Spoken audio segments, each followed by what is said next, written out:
안녕하십니까?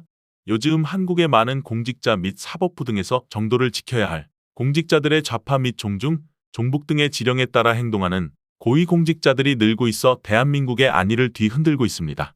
특히 지난 24일 한덕수 대통령 권한 대행의 탄핵 선고에 있어 유일하게 탄핵 선고에 한 표의 인용 의견을 냈던 정계선 헌재 재판관의 출생지와 법대 졸업 후 3년간의 행적이 소개되지 않아 많은 논란거리가 되고 있습니다. 이에 대해 보안사 유튜브가 만든 동영상은 너무도 정확한 문제점을 지적하고 있어 본 TV방송에서 소개해드리겠습니다. 이 동영상을 보시고 어떠한 의견이신지 댓글로 올려주시기 바랍니다. 정계선 재판관은 1969년 강원도 양양에서 출생하였습니다. 그 후 충북 충주로 거주지를 옮겨 그곳에서 고등학교를 졸업하였습니다. 보시다시피 그녀가 헌법재판관이 되기 전까지는 모든 온라인 자료에 그녀가 강원도 양양에서 출생하였다고 기록이 되어 있습니다. 그러나 맨 밑에 나무위키 자료에서 볼 수 있듯이 그녀가 헌법재판관이 된 후부터는 그 기록을 변경하여 충북 충주에서 태어났다고 그녀의 출생지를 바꾸었습니다. 아울러 그녀는 헌법재판관 인사청문회 모두 발언에서도 스스로 그녀의 출생지를 충북 충주라고 말하고 있습니다. 왜 굳이 그녀는 출생지를 숨길까요? 저는 1969년 충북 충주에서 이녀 일남 중 첫째로 태어났습니다. 저는 1969년 충북 충주에서 이녀 일남 중 첫째로 태어났습니다. 저는 1969년 충북 충주에서 이녀 일남 중 첫째로 태어났습니다. 저는 1969년 충북 충주에서 이녀 일남 중 첫째로 태어났습니다. 아버님은 유머러스하고 교육열이 강하신 분이셨고 어머님은 부지런하고 헌신적인 분이셨습니다. 가난했지만 화목하고 웃음이 끊이지 않았습니다. 상황은 아버님이 실직하신 후 바뀌었습니다. 어머님이 한복 바느질로 생계를 책임지게 되어 아버님은 생전 해보시지 않은 가사일을 일부 하시게 되었지만 그 역할을 흔쾌히 받아들이지 못하셨습니다. 가장 역할을 제대로 못한다는 무력감은 때로 폭력성으로 나타나기도 하였습니다. 가부장제, 정상가족, 고정된 성역할 이데올로기가 여성뿐 아니라 남성을 얼마나 억압하고 화목한 가정을 망가뜨리는지 저는 보았습니다. 양성평등을 기초로 성립되고 유지되어야 할 혼인과 가족생활은 가사노동의 가치에 대한 제대로 된 평가와 성역할에 대한 고정관념 탈피에서 시작되어야 한다.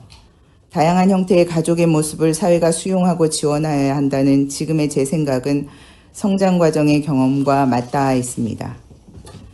저는 1987년 대학에 입학하면서 상경하였습니다. 주변의 권고로 의대에 진학하였습니다만 수업에 들어가지도 당시 학교 곳곳에서 열리던 집회에 참여하지도 못하고 방황하며 대부분의 시간을 후생관 한 구석의 영화 상영관에서 보냈습니다. 그때 본 영화 중 하나가 알파치노 주연의 모두에게 정의를입니다. 최종 변론에서 알파치노는 이렇게 외칩니다. What is justice? 그 순간 저는 정의란 무엇인가를 되뇌게 되었고 법을 공부하면 정의를 찾을 수 있을 것이라 막연히 생각하여 법대 진학을 꿈꾸게 되었습니다. 이듬해인 1988년 저는 법대에 들어갔고 조영래 변호사의 전태일 평전은 제게 사법시험을 준비할 힘을 주었습니다. 법을 사람을 위한 따뜻한 것, 실제로 작동하여 정의를 실현시키는 것으로 만드는 법조인이 되고자 하였습니다.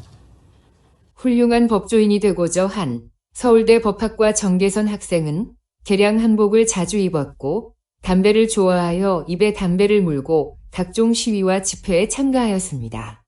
1980년대 후반과 1990년대 초반 그녀의 대학 시절은 당시 민주화 운동이란 미명하에 많은 대학생들이 거리로 뛰쳐나오던 시절이었습니다.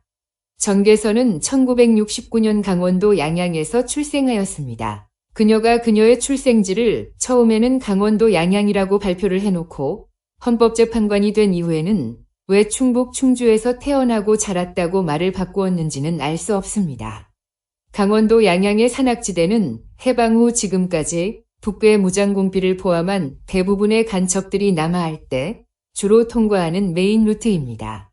북괴의 간첩들에게는 매우 익숙한 곳이 강원도 양양입니다. 정계선이 이것을 의식하지 않았다면 굳이 그녀가 그녀의 출생지를 강원도 양양에서 충북 충주라고 거짓말을 할 이유가 없습니다. 그리고 어디 고등학교를 나왔는지, 어디 중학교를 나왔는지 정계선 재판관님께서는 국민들께 밝히시기 바랍니다. 1969년에 강원도 양양에서 출생하여 1987년에 충주 여자고등학교를 졸업하였다면 그 중간에 초등학교와 중학교의 졸업 소재지도 밝혀야 하지 않겠습니까? 아울러 1992년 2월 서울대 법대를 졸업한 후 1995년 10월 사법고시에 합격하기 전까지 1992년, 1993년, 1994년 3년 동안 어디서 무엇을 하였는지를 말씀해 주시기 바랍니다. 1995년 사법고시에 수석 합격할 정도의 실력이면 서울대 법대 재학 중이거나 졸업 후에라도 1992년, 1993년 또 1994년에도 언제든지 합격할 수가 있지 않았겠습니까? 그리 열심히 공부하지도 않은 것 같은데 대학 졸업 후 3, 4년이 지난 후에 갑자기 그 어려운 사법고시에 수석으로 합격을 하였다니 놀라울 따름입니다. 보시는 화면은 정계선이 합격한 1995년 제37회 사법고시 최종 합격자 명단 308명 중 일부입니다.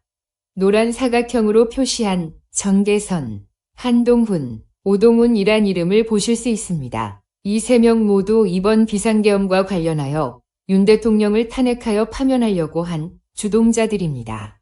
우연이라고 보기에는 너무나 끔찍합니다. 특히 오동훈과 정계선은 사법고시 동기, 사법연수원 동기, 서울고등법원 3년, 그리고 울산지방법원에서 2년 등 십수년을 함께 동고동락하였습니다. 뿐만 아니라 그 후 오동훈은 공수처장, 정계선은 헌법재판관이 되어 이번 윤 대통령의 탄핵에 앞장서고 있습니다. 이것이 우연입니까? 이 두 사람의 공통분모는 무엇입니까? 우리가 이번에 확인한 것은 이들은 지령에 따라 그들의 임무를 수행하고 있다는 점입니다.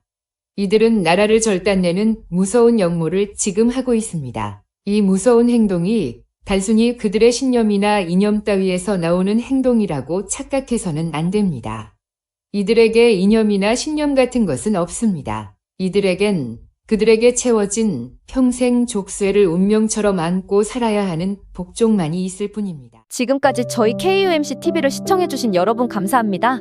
한 사람의 의견으로 뉴스를 진행하는 것을 지향하고 정론에 근거하고 미래에 대한 소식을 타인보다 한 걸음 더 빨리 여러분에게 전하기 위해 노력하고 있는 저희들에게 여러분들의 구독과 좋아요 그리고 알림을 설정해 주신다면 저희들에게는 큰 힘이 된답니다. 많은 후원을 기대하면서 다음 시간에 다시 뵙겠습니다. 건강하시고 안녕히 계십시오. 감사합니다.